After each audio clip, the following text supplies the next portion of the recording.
EOP Student Advisory Board. You know, because we have, I don't know if you guys knew, but you have a president of Eastside, a part amongst you all, right here. So, so Eastside Student Advisory Board is going to be the student body for EOP. As you guys may have heard, we have roughly close to 4,000 students, which is one of the largest EOP programs in the California.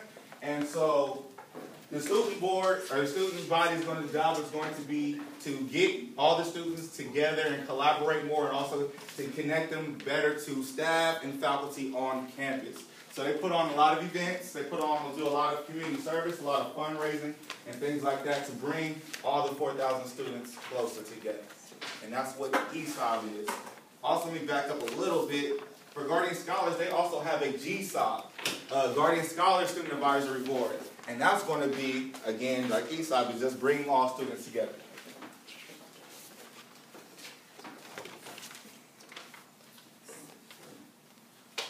So we also have our own graduation ceremony every single year.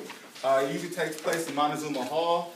This was really usually nice because the ceremony is usually more for students, like they're able to speak at their ceremony. Also to have put different dissertations inside the planner for free without being charged. You're able to invite your family. We also have food, so it's more of an eating and then into the ceremony. So it's going to be a more intimate experience. So this last year we had our largest graduation class that participated. Who can give me a number of our number? How many graduates did we have last year? Not all at once. Who can guess how many graduates we had last year? It was 800. Close, yes. It was a little bit more. 900. 900? I heard somebody say it. Yeah, so we had 1,000 students participate in our EOP graduation last year. So whoever said 1,000, you get 2 points. So that was our largest graduating class that we have had up to this point, and we're trying to make sure we continue that and see if we can get some more. When to apply. So this is where it kind of gets tricky. We don't tell people deadlines. We tell people when it opens. It opens October 1st. So you're able to start applying October 1st. Now, it may say December. You may call. They may say it doesn't end until January. They may call and say, hey, it doesn't end until February. To be honest with you, between me and y'all, they was accepting applications up to about May last year. So that number doesn't really hold too much weight, but I will tell students that get it in starting October 1st, and make sure you have it in no later than December, because you can win-win right there, you know. So October 1st is the official opening, and there's no real solid deadline. And again, this is for San Diego State campus. So if they're applying for EOP at another campus, they may have a different way of how they do things. On how they apply, I can also go over that. They apply through CSU Mentor. You guys all remember CSU Mentor, right? Or you wouldn't be here. So CSU Mentor is where they apply at. And you guys remember how it was broken up into sections? Yeah, no, not really? Okay, maybe not. All right, so for those who don't remember, CSU Mentor is broken up into multiple sections of the application. The EOP application is going to be one of those sections. So students just got to make sure they fill out that section. Everything's good. They don't have to turn in any materials to us. They just got to fill that information out. Just to clarify, only incoming students can apply to be part of the EOP, correct? Yes, sir. I will get to that. So, I get it now, actually. So, you can only be... I'm going to be very specific in saying this.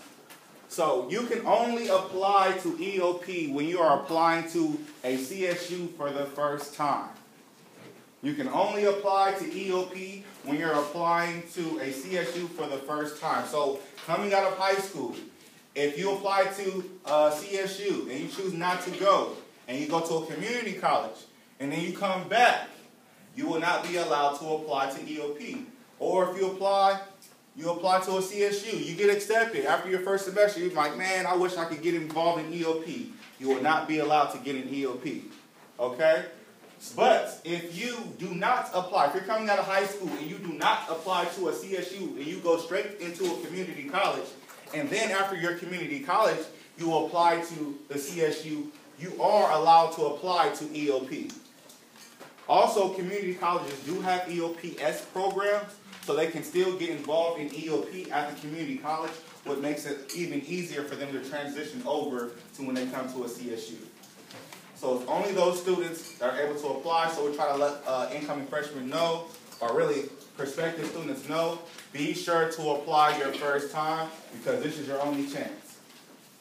Does that make sense? Yes? Alright, cool. AB 540 students. Has anybody heard of AB 540 students? What is it? Undocumented students. Yes, so AB 540 students is going to be for undocumented students. Undocumented students that have the opportunity to still come into a CSU at the tuition rate of a California resident. So that's the big catch. Okay? That even if you're undocumented, you can still be able to attend a CSU at the California resident rate.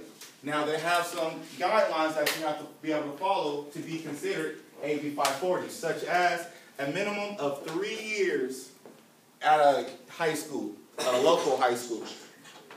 A minimum of 3 years at a local high school. Now, because these students do not get necessarily California grants, because they're undocumented, they do receive loans. They can have access to loans. They also created the DREAM Act back in about 2010 to help with grants for undocumented students. So DREAM Act is going to be for undocumented students to get grants. That means they don't got to pay back the money. And then there's going to be separate loans that they can be able to get for being undocumented. But as you all know, you're going to have to pay those back. Does that make sense? Maybe a little bit? Okay. FYI, EOP, when it opens, is going to have a dream center, where this is going to be a place on campus that students that may fit this bill can be able to come in and have a safe place on campus, and also be able to ask any questions, or if they have any concerns, they can be able to come to that dream center when that opens up. And also, we'll backtrack a little bit. Guardian Scholars is also going to be having a safe space room in EOP when that opens up, so they will have their own space on campus as well. Okay. Here we're located. Student Services East 2109, just right upstairs over there. We're going to be moving over to Aztec Mesa. Are you familiar with Aztec Mesa is? The bungalows over by the E&S field? No? Yes? The portables? Yes. By the E&S field. So this is our phone number. They can be able to contact us from there. Also, so you know, our office is going to be closed next week, starting Wednesday through Friday. I'm going to say Wednesday, what, the 28th? Yeah. Is it Wednesday, 28th? Okay, great. So we'll be closed the 28th all the way to the 30th. Yeah, okay. And yeah, anybody have any questions? So how do you guys promote EOP from people that are transitioning from high school to a CSU without any knowledge of what it is beforehand? So that's exactly what my job is. So do you guys go to high schools? So we go to various high schools and different schools and present on EOP, the Education Opportunity Program. We also go to a lot of different high school counselor conferences and also present them as well, so they can be able to alert the students about the program. And yeah. Is this a California thing, or? So, good question, yes. So EOP is only a California thing. It's only, technically, it's actually only a CSU thing. Now, other institutions have similar programs, but it's not a part of the EOP, conundrum. So it's kind of separate. But only California and only CSUs have an actual EOP program. Any other questions? When was the last finished renovation, and when are you moving to Aztec Mesa? So we're moving to Aztec Mesa. Technically, so we're going to start moving next Wednesday, which is why we're going to be closed from next week, Wednesday to the 1st. So we're going to be gone. And what were your other questions? When the last finished renovation? So the renovation is supposed to be done, and I say supposed to be, in January when spring semester starts. And then you're moving back from Mesa to here? No, so we're here. We're going to be moving to La Mesa, Aztec La Mesa, and then back here. Yeah, gotcha. Same place. All right, thank you.